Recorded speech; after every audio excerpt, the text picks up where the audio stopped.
David McKinnon. David McKinnon. 非常にいいバッティングをしています。レフトへ伸びていくか、下がって食らいた、見上げた、デビッド・マキノン。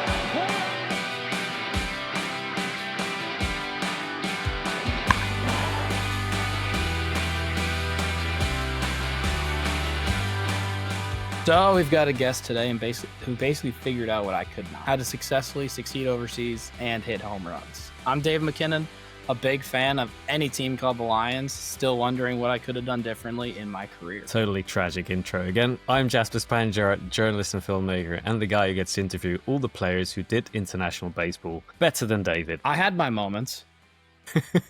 This is Pacific Swings, where we bring you inside stories from baseball's global stage. Today we're talking with Matt Davidson, better known in Korean spheres as the Home Run King. He only hit 46 home runs for the NC Dinos last year in the KBO. So between both of us, Matty, we had 50. What a show we put on. What an episode this is going to be. Thank you, Matty D, for coming on Pacific Swings. Hey, thank you guys for having me, and I'm pumped. We play together a lot, so it'll be fun to talk it up and go over all the stuff. You know, we've been together for a couple of years, so it'll be fun. Yeah. We can get really intimate, yeah. For sure. Oh, I just wanted to give a quick background on Matty, just like my view. So I watched Matty. We were playing against each other in AAA in 2022, and Matty had one of the greatest Aprils in the history of baseball I've ever seen. Like, he had 8 or 9 homers, got sent to the big leagues, first at bat homer.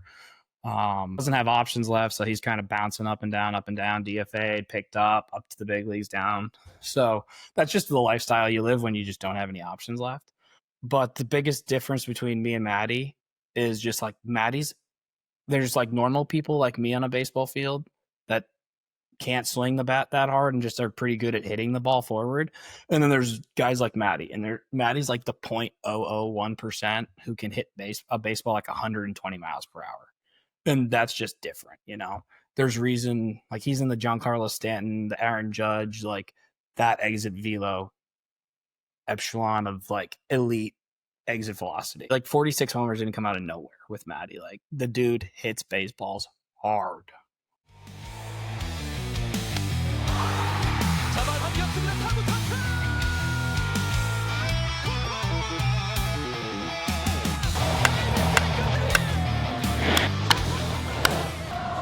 And there's a reason why 46 and the Home Run King happened last year. It didn't come out of nowhere. Oh, I appreciate that, man. Anyway, I'll fire you up. Yeah, that was a money intro right there. So, no, I mean, we've had plenty of TV conversations through the years. You know, on 3 different continents too. Different think continents. about it, USA, Japan, and Korea. So, you know, I appreciate all the kind words, and you know, I think as both of us, we've struggled and had to really learn how to hit. So, you know, I've gone through a lot of that stuff. So it's been fun to, as last year, you know, to see it, to really come to, you know, I had some pretty good years leading up to this last one, but to really see like a fruition of average and power and homers and stuff.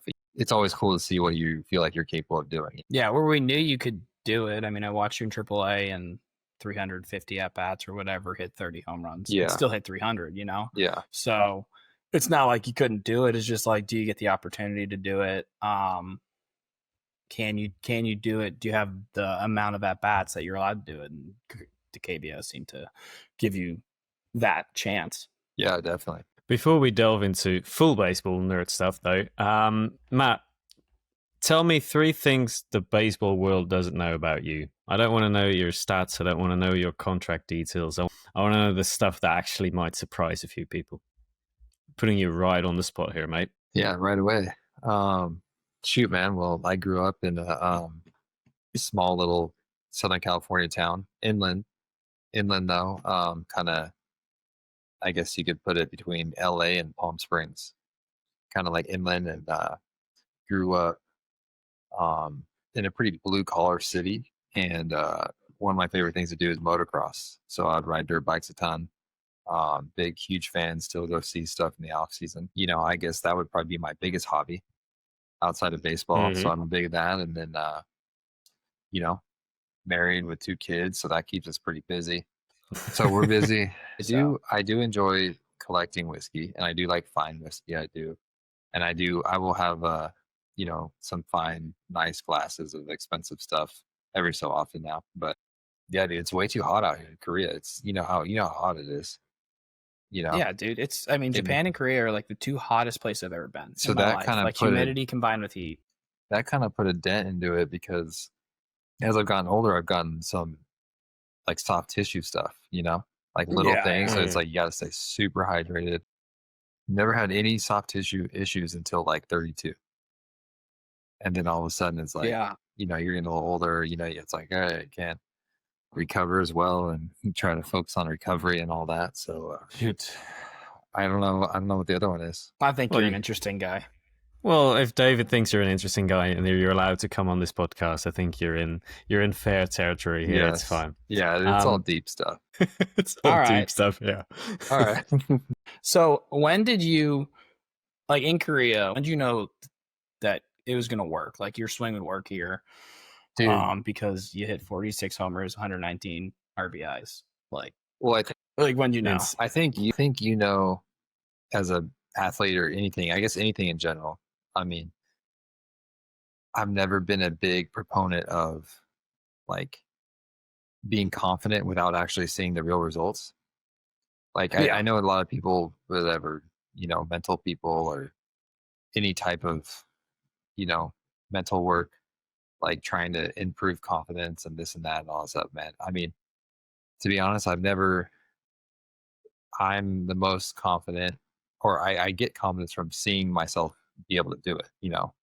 I feel Yeah, like for sure. it's very difficult to be confident without being able to see yourself do it. So with that said, dude, I mean, coming off of 2023 from Japan, when 21, 22, I had amazing years. Felt like I couldn't do anything wrong hitting. Went to Japan 23, struggled pretty bad. Hit like 220. I don't even know, but 19 homers. I mean, Japan was tough. Like You hit homers still. not only just on the field, but just obviously being overseas and away from family and all that stuff was struggle. So honestly, going into 24, I hit all off season, going in Korea, and just was grinding my swing, dude. To be honest, I think I went all year grinding on my swing, not really believing that I was like fully back. Like, say, if we want to chase a ghost and feel like I was like as good as it was at 21 or 22, I feel like in a constant grind of like in a good grind of like, hey, bettering my swing. Okay, this works. That work got 2 hits. But I always feel like I was in a constant battle of. I never really felt like I went into the game was like, dude, I'm gonna hit 2 homers. I'm like, on this you thing. weren't like in that like kind of coast. No, You weren't it coasting. wasn't. It wasn't. But obviously, you see the numbers and you just kind of keep on going. And I guess I'm a pretty superstitious. I mean, we all are, as baseball players, but it's like, all right, don't look at the numbers. Don't think about this. You hit this much last month. Okay, no, keep going. Like I feel like I just kept my head down the whole time and was just kind of like not believing what I was seeing on the board, if that makes sense.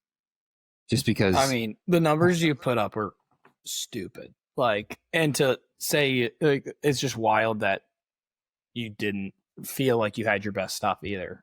Because we've always been through that. Like, that's the difference between Matty and like those guys and like Dave. Where like when Dave's grinding, Dave accidentally hits pop-ups or flyouts. Where Matty's grinding, he might miss hit a ball and it goes 420 feet over the fence, Yeah. So I mean, it's just crazy. It's crazy to hear that. It's just like, okay, you see yourself at your best, or how you felt at your best, and how you hit a heater, how you didn't need to cheat to it, was able to lay off an off-speed pitch, was able to check the right way. Like last year, I felt like I was still late on heaters when I shouldn't be. I felt like I was like checking full swing when I wasn't sequencing correctly.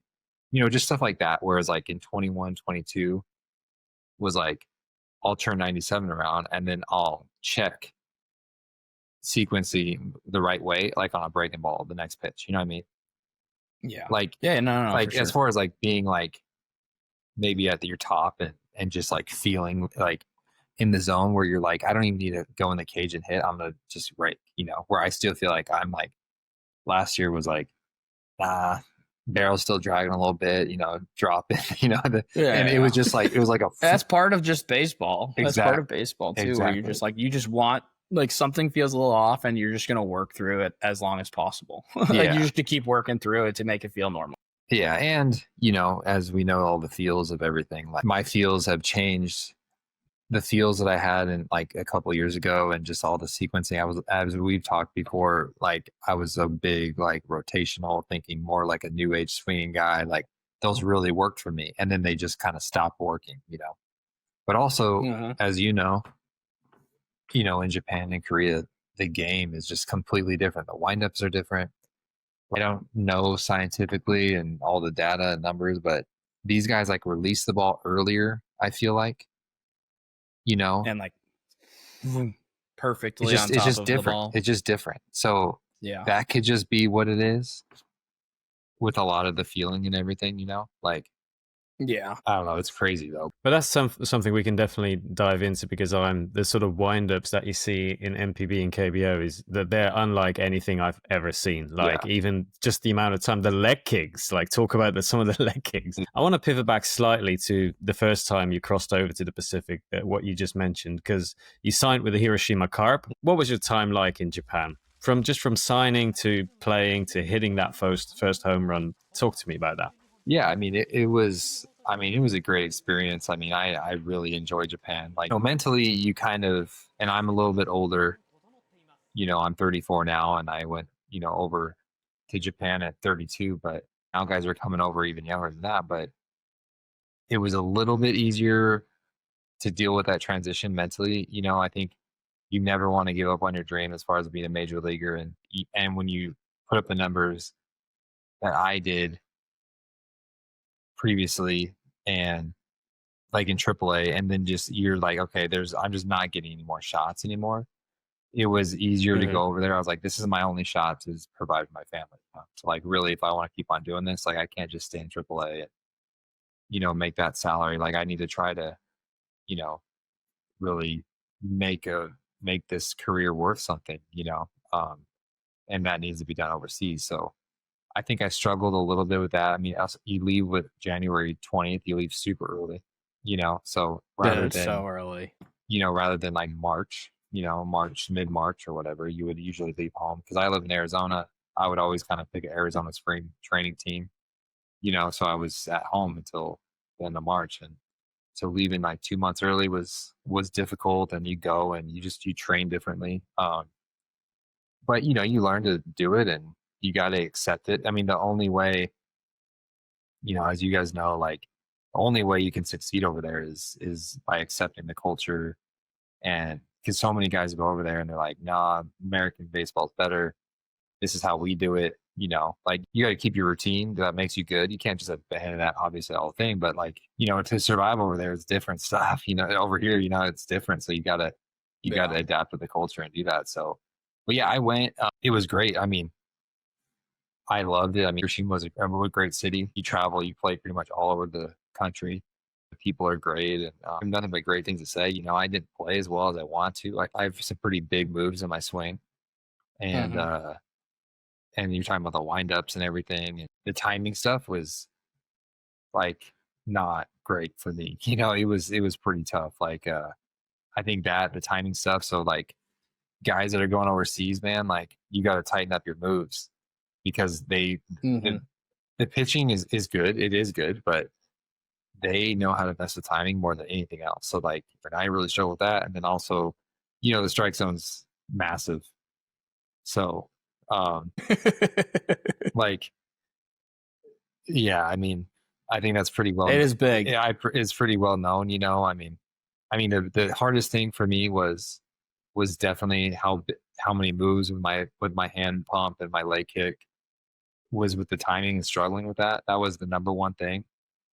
But right there in second was just like, I'm already a pretty aggressive hitter, and I would get lack of timing, and then next you're white line to white line, especially as a first year foreigner guy over there, and you're facing guys who've been in the league for a while. Like you're just not going to get the call. That just hit that white line. Yeah, dude. I mean, strike. I would just keep dotting it. exactly. I would walk up and then walk back to the dugout and not even swing. And I was like, I didn't see a strike, but that's what it is. That's how it is. Well, one of the cool things that you did was you hit the Kieran beer sign and you got $1 million yen, which is pretty sick. It happened a couple times with our guys, and it always seemed to be like a veteran or foreign guy that would do it, not like a rookie that needed the money. It was always like a dude that was like an established guy. But anyway, that's a cool memory. But the season happens in Hiroshima.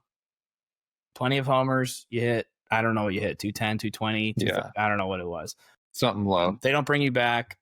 What went wrong other than that? But like, what was going through your mind in the offseason? What were we going to work on? And then how'd that offseason progress to Korea? Well, I had some good meetings leaving Hiroshima, even though I didn't do great, you know, but I played good defense at third. And, you know, I mean, they seemed like they liked me. I had a feeling I wasn't going back, but also I was like, I might be going back, you know, possibly. So I was kind of working on stuff to clean up my moves a little bit, trying to make them a little quicker initially. And then they called me and said they're not renewing. And they said, yeah, we're not picking up your options. Then I got some minor league offers. I was like, all right, you know, I think I'm going to come back to America and do my thing. And then next thing you know, I think around Christmas or so, Korea NC calls, because they called the year before when I was going to Hiroshima, you know. So they called, and the next thing you know, I'm on a flight to Korea to do my physical, you know, for like a day. Which is wild, dude. Which is crazy. I remember I had the same thing. Yeah, they're like, hey, can you come out like tomorrow to do the physical? I'm like, yeah, just let me know what doctor's office to go to in Houston. They're like, no, we need you in Seoul. I'm like, what? And it's freezing cold. Yeah, so I did that, and then,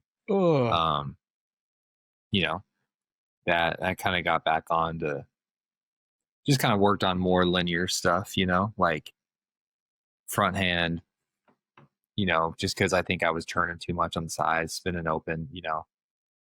Oh, just kind of a blend of all of it, you know. I think sometimes you just got to get back to the basics and what makes you do good, you know. I mean, and I will say, I mean, Korea is a little bit easier to train and do your stuff because they practice a little bit more like MLB, you know.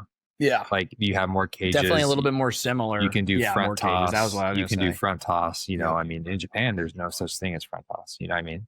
At least not with never heard of it. Hiroshima, you know, you kind of do your stuff on the side and just you hit it with the two turtles, which it's all good, but like that was such a drastic thing for me that I couldn't hold up. My swing didn't hold up, just didn't do well, you know.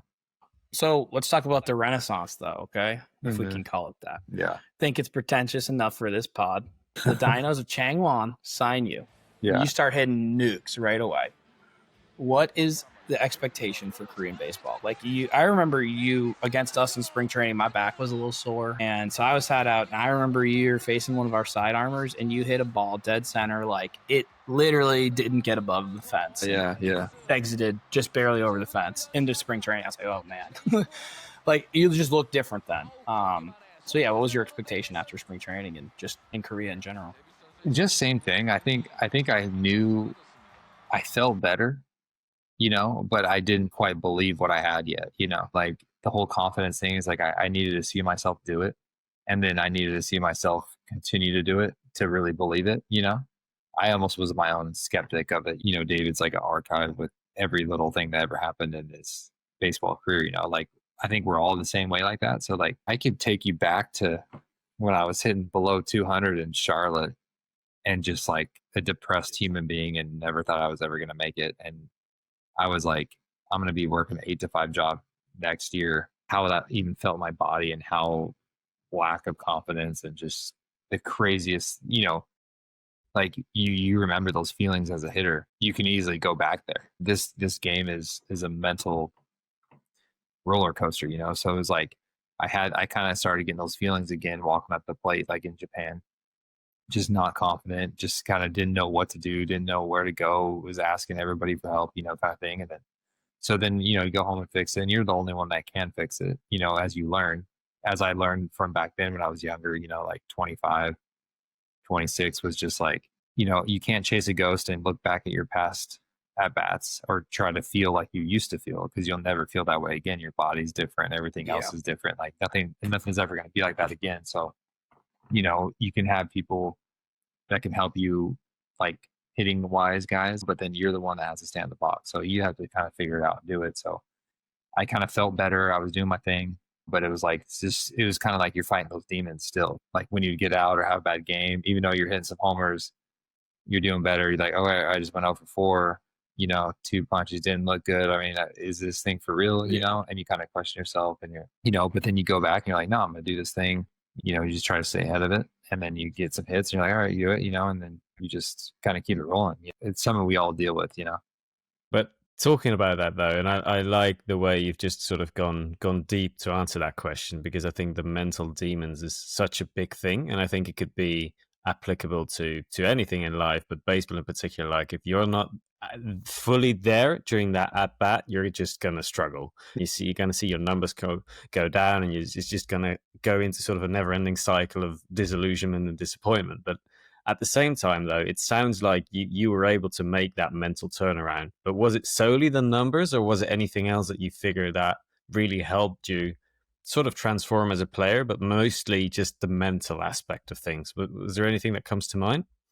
I mean, I think getting older helps, and you've had these experiences before, and you're able to kind of look back and realize what you did and not maybe like the outcome of how it came out, and you want to change it for the better. I think I'm always trying to better myself in any kind of way, mentally or anything like that. And I believe that all these things are happening for a reason. You just kind of go with it. And sometimes I've learned to let myself fail a lot easier, where it's not as hard. I don't take it as seriously. I mean, obviously when you have a wife and kids, and that's the most important thing. So you kind of take some pressure off of that. But there's also a ton of pressure with trying to provide for them too. So you got both ends, but just putting in the work and allowing yourself to do it, and just kind of telling yourself you can do hard things. Sometimes life's hard, and you can do them. Shoot, I still tell myself that a lot. Sometimes it's like, sometimes we always want things to be easier, but it's like, Pat Tillman had that great quote of just like, don't ask for like a lighter load, ask for a stronger back. So it's kind of like that, just the overall mindset of that. Just like, hey man, things are the way they are, and I can deal with it, and I can go through it, and then maybe sometimes you're not as good as you think you are, and you just got to work, like that sometimes that's what baseball and sports in general give you a great reminder of. It always keeps you humble, that's for sure. Let's go back to the fact that you have a wife and kids and you're living overseas. I don't think people understand how hard it is to be away from your family for that long, because they're not there the whole time typically. Yeah, no. And I know I struggled last year. I didn't have my family at all in Korea, and I struggled a lot with that. I couldn't get over like tough at bats. I couldn't get away from baseball. Like it's super hard to kind of separate the two when you don't have one of them. Yeah. Oh, dude, it's like when they're not here, like it's way tougher. It's extremely tough. Like yeah, dude. I mean, when you come overseas, man, like it's not only is the baseball different and everything else, and on the field is just an adjustment, and that's hard. Like people just don't know where you're at. They think you just fell off the face of the earth, Like, they don't even know you're playing anymore. No, you're not playing. Yeah, it's just like you can't go on TV. You're not playing baseball. Yeah, so like you're like, oh, dude, you're playing or this or that, or like they don't. So you don't even know the time difference. It takes a lot out of you to play over here. And then the off season seems shorter because you leave earlier. Way shorter. And you get home a little later. So it's like, like now I've been overseas for 3 years now. And it's like, I've spent less than a year at home in the past 3 years. And then it's like, you're trying to be like a family man and somewhat normal. It's definitely a sacrifice, but it's, what we choose. And you just try not to get too far on the other side of that. Really, you just want to stay on the side of like, we're doing it, we're providing, and that's that. Yeah, for sure. I mean, once you're in the bubble, it sort of feels normal, and you can just get used to it, and you feel like that's just your life. But once you get outside that bubble, and you're, stuck in hotel rooms from months to then just, I don't know, just swinging away, trying to hit home runs every day. Dude, that's not easy. No, when you're in Daegu and that hotel's so hot and it does get cold, so you can't sleep. It's like 70. It's like 75, 80 degrees in your room, and you're like burning. You're sweating. Hey, we need all the advantages we can get. You know? Yeah, right, dude. It's hard not to think of the months you missed. Yeah, dude, it's so hard. When Like my newborn didn't even know me. Yeah. You know, for 6 months. So it's crazy. that's a wild thing to deal with. Yeah, really wild. Who would you say?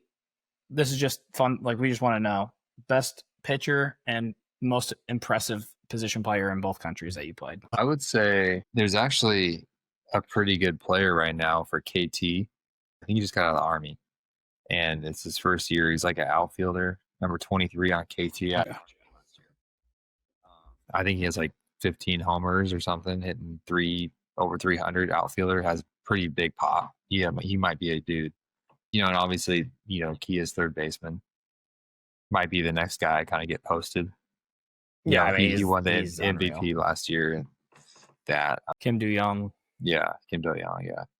But pitcher wise, you know, I'll be honest, like, I mean, this might just be the competitor in me, but as a player still playing, I think you always try to like mentally not give yourself up and be like, dude, I'm just as good as these guys, you know? And like, I've always thought of, I didn't have a great MLB career at all, you know? And I don't ever want to sound like that guy. I think like realistically it comes down to, I mean, there's the crop of players, you know, like Shohei and all those guys, and just the, you know, the unicorn guys that do crazy stuff. But realistically, the guys just were more consistent than we were. You know what I mean? Like if you just say that same mindset, and I try to, even when I talk to other guys and younger guys or this or that, like the only difference is that they're doing it more often than you are. You know what I mean? Like they're getting more hits than you more often, or they're making less errors or this or that, or pitching and this and that. I mean, there's obviously guys that have unreal talent, but there's also a lot of really talented guys that don't do it very consistently and they're out, you know? So like, I just try to kind of stay there. I know it's not the best answer with saying guys and stuff like that, but I think if anything, it's fine. If it's talking to anybody, it's like, dude, everybody can be really good. You just got to do it more consistently. There's some crazy talented guys, and they do the consistency thing, and that just makes them like crazy. But everybody else, for us in the middle, like if we just did it more often, we'd be doing it. I do like the perspective though, because sometimes it feels like we create these tiers, right? Where he's an A player, B player, C player, but it also just, I think so much comes down to the mental aspect of it and the way you just, even if you just get an opportunity to do it consistently. Like look at Dave being picked up by the Oakland A's, and I know make fun of him. Like you go hitless in 6 games. That's it, and you get released, and that's Super consistent at bats. That was right your there. chance, like, and it was like at bats, and it wasn't like you're getting everyday reps, right? You're just getting like here you get an at bat here, Dave, and here you get to face a tough lefty. Oh, you don't hit. Oh well. See you never, because you're being released. And it's like the cutthroat business aspect of it is just insane, because there are just going to be guys like Dave, even like yourself, Matt. If you had an opportunity to do it and you had, you know, just the chance to play every day, because looking at your Wikipedia page, Matt, you had to go through all those minor league contracts just to build yourself back up again and earn that shot at being back at the big leagues. Yeah.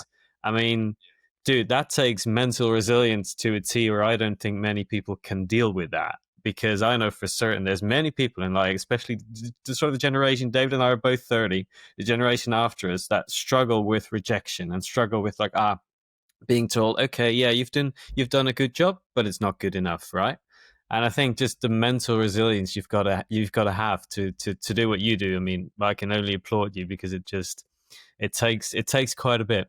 That's for sure. Yeah, no, I appreciate that, man. I mean, like, but yeah, that's it, dude. I mean, the mind's a crazy thing, you know, and especially in sports and just everything in the world, you know. I mean, anything in business or anything, it's just like, I mean, it's not sexy, and it's like every day, and it's just like it's a mindset, dude. I mean, there's like I went through a little recent thing, like I think I just had kind of like a bad 5 games, like maybe got 2 or 3 hits, just not producing, runner's scoring position, not doing anything. And I just kind of sat back after the like the 5th game in a row or something like that, and was just like, dude, I'm just being soft. Like I'm caring about all these things. Yes. Like I'm just like Yes. I'm worried about what the manager is doing, or like or like what he's thinking, or what the fans are thinking, like they're disappointed, or like I'm not hitting this in, I didn't score this guy, like my swing doesn't feel good, or what, just being all these like things in my head. And it's like, dude, like there's a like I say, dude, you're the home run king, like you're this, that, you people, pitchers are still scared of you, even though you're scared of them right now because your swing sucks, you think you're late on the heater, blah blah blah, whatever it is.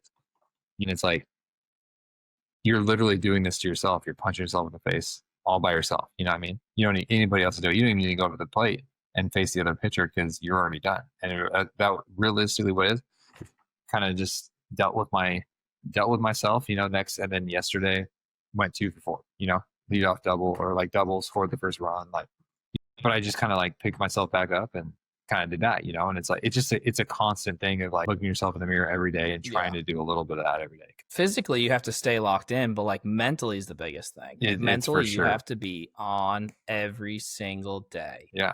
And it's crazy. All of us, like, we all have a job or what we're trying to do, and realistically, that takes to doing the same thing over and over again. And I think it was like Einstein. He has that quote of saying, like, being is it insane or something, or I don't know what I think it's like insanity is doing the same thing over and over again, expecting the same results. And that's literally what we do every day. But that's not just baseball. It's not just baseball, but it's everything in life. It's like I'm waking up every day. Like, can you be insane enough? And this is how successful people are, is can you be insane enough, no matter what happens, you wake up, do the same thing and think about the same thing and try to fix the same thing or do whatever you're trying to do. And just do it and think that there will be a different outcome.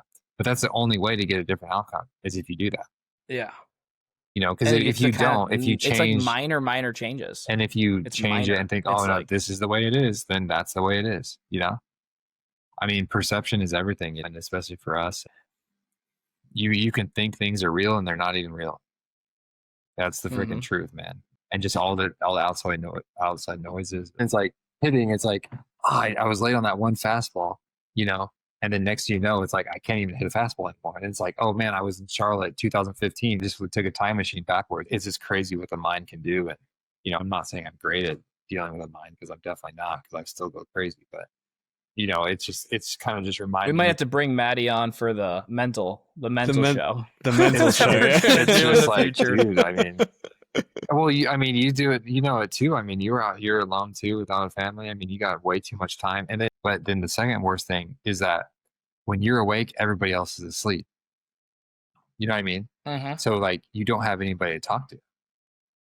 Like, no, that's the worst. And then, it's like when then you wake up schedule, or then you're going to sleep, but then everybody wakes up. So then it's like, oh, I'll stay up a little bit and talk. Yeah. And then you have horrible sleep. So then you're mental and you just don't feel good the next day. And then you do that every day. It's a and cycle. Then next thing you know, you're just like, dude, what am I doing with my life? You know what I mean? Mm-hmm. I love how we've just gone from random baseball questions to a deep, in-depth discussion about the mind, the way the mind works. But that's what Pacific swings can be. Hey, well, that's what international baseball does to you. That's what Pacific. When you cross the Pacific, for sure. Like it's not for everybody. Wouldn't you say that? No, it's not for everybody. No, you need to be able to assimilate, make friends without knowing the language, and then also be able to survive. I don't think anyone thrives without their family, but be able to survive until they get there. It's really hard. Yeah, no, it's... and being so even-keeled and compartmentalized stuff to a degree where it's like you don't have to be at the upper echelon of athletics, but it feels like you have to be at the upper echelon of just the mental game. That feels like that. Yeah, mental game, you have to be elite. Yep. Well, Matty, we really appreciate you coming on the podcast. Yes, sir. We really want to have you back at some point to talk more about the mental stuff, because I think we found the right platform for you. Thanks for sharing your story again. Your story to a degree is exactly why this podcast exists. Yeah, and it kind of proves that sometimes you cross an ocean and become an international superstar, you know? Well, crazy. the key is to keep the main thing, right? So this has been Pacific Swings. For I'm Jasper. I'm Dave. Still wondering why I couldn't do what Matty did, hit 309 with 46 bombs. But see you next episode. Goodbye for me, and thank you for listening to Pacific Swings.